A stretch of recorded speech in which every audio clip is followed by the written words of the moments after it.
Hello everyone. Ngayon papakita natin yung proseso paano mag layout saka mag-cut ng CNC plasma cutter na gamit natin, no? Homemade CNC plasma cutter natin na nandyan.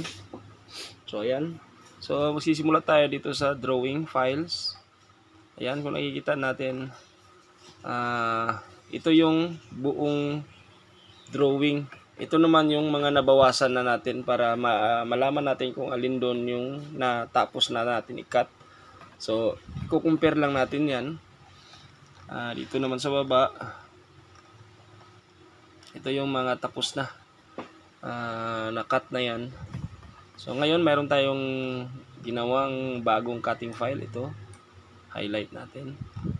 So, ginawa natin, siniksik natin para di masayang yung mga space, no? Hindi rin masasayang yung materials natin. So ayan, nakasave na as DXF. So lipat tayo dito sa kabila. Dito naman sa isang software natin, dito natin siya dito yung tinatawag nating nesting. So ayan, ano na siya, no? May nakalagay na. So kung yan, check natin yung ayan. So different parts na yan nandyan. So para ma-maximize natin yung space ng isang sheet. So ready na, nakasave na. Ilalagay natin sa ating cutting file, cutting software na Mach 3. So ayan, ayan na yung drawing. So positioning natin, naka-zero na lahat. Tingnan din natin dito sa actual. Ayan, naka-corner na siya. So, 0. Mayroon ng tubig natin. So, all systems go on. Palihog. Ayan na. So, nakabit na natin yung mga dapat ikabit. So, bago natin gawin, naka-0 na siya, no? So, check natin dito kung 0 ba talaga. So ayan, naka-0 nga. So sa cycle start na tayo. Ayan, cycle start. So tingnan natin.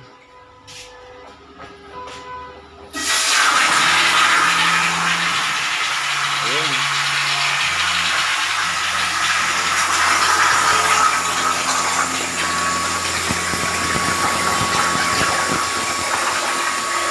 So 20 mm per second ang speed natin.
putol na putol siya mga kasamba.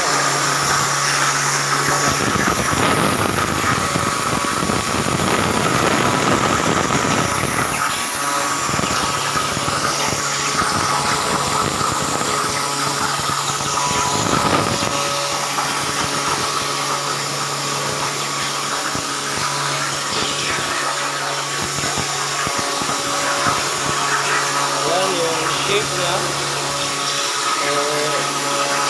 Easy siyang matanggal.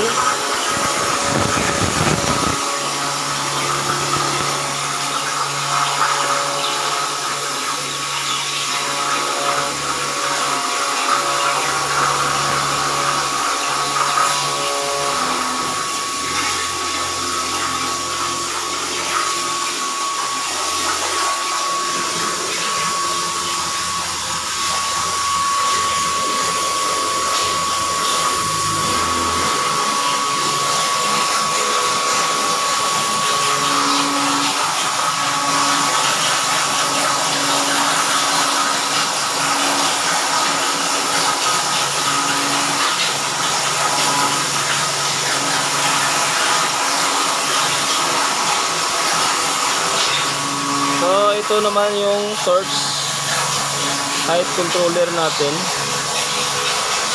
So siya nagde-determine ng distance from cutting plate.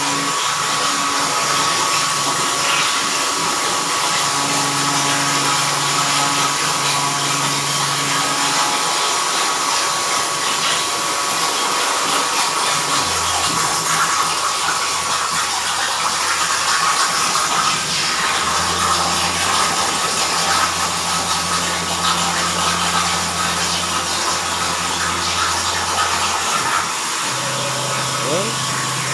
Tapos na yung pangalawang parts natin.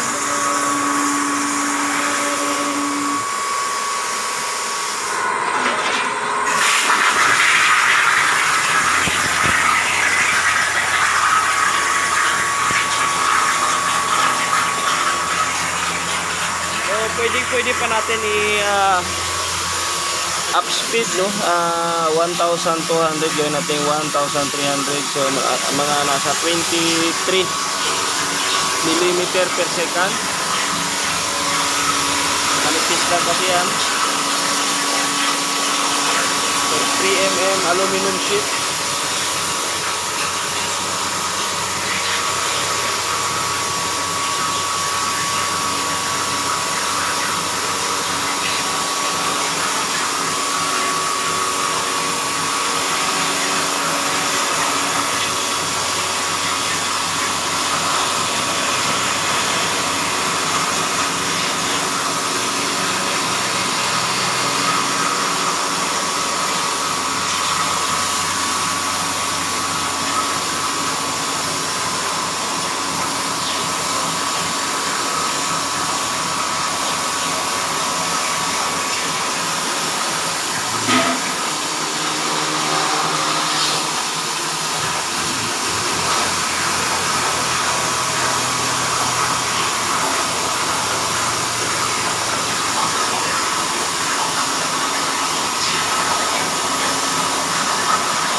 tayo ng speed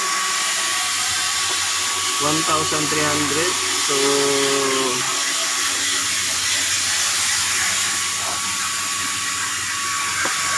okay lang yung speed natin. Yung napapansin natin dito sa torch height controller natin, no, bumababa, isa umaakyat, baba. Depende kasi yan sa position ng table natin kung mataas o bababa, or yun mag-bend ba yung material natin. Yung torch ay sasama. So kapag mataas yung material, aakyat. Pag nag-bend pababa, bababa din siya. So yan po yung gamit nung ayun, kung napansin nyo, umilaw ang dalawa. Ibig sabihin nun, corner. Kapag corner, mamamatay yung THC kasi babagal siya.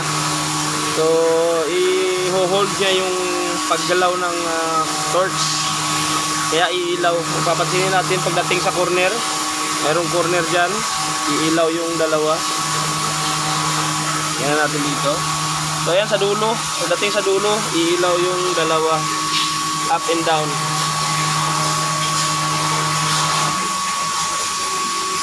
Ayun. So umilaw siya sa corner. May parating na corner ulit. Tignan natin.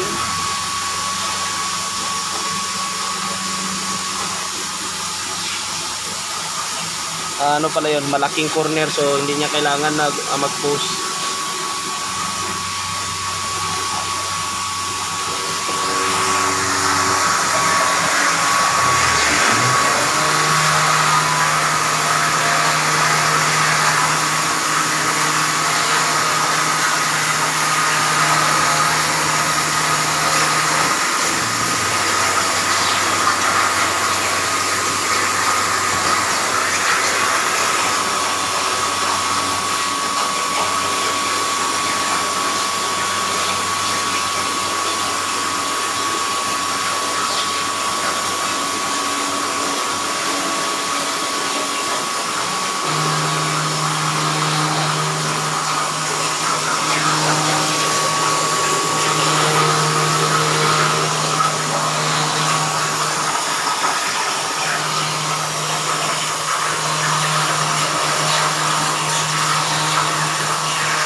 Tapos na. Tapos na. So ayan, ito na yung na tapos nating product, no. So kung titingnan natin yung curve, maganda yung pagka curve, tsaka yung corner sharp. So lilinisin na lang natin to gamit ang file. Ayan. So ito yung likod, ito yung harap. So malinis ang kanyang kachamber. So ayan, itong mga parts na to para sa katamaran natin na ginagawa. So pabuo na ng pabuo siya unti-unti. Yan, meron na kaming mga ribs na nilalagay, no. So meron tayong mga markings sa mga ribs natin na ilalagay. Yan. So gamit natin MIG tsaka TIG, no. Depende sa position. Kung pang MIG na position, meron din pang TIG. So yan, dahan-dahan lang at mabubuo. mabubuo rin to. Thank you very much and have a good day everyone.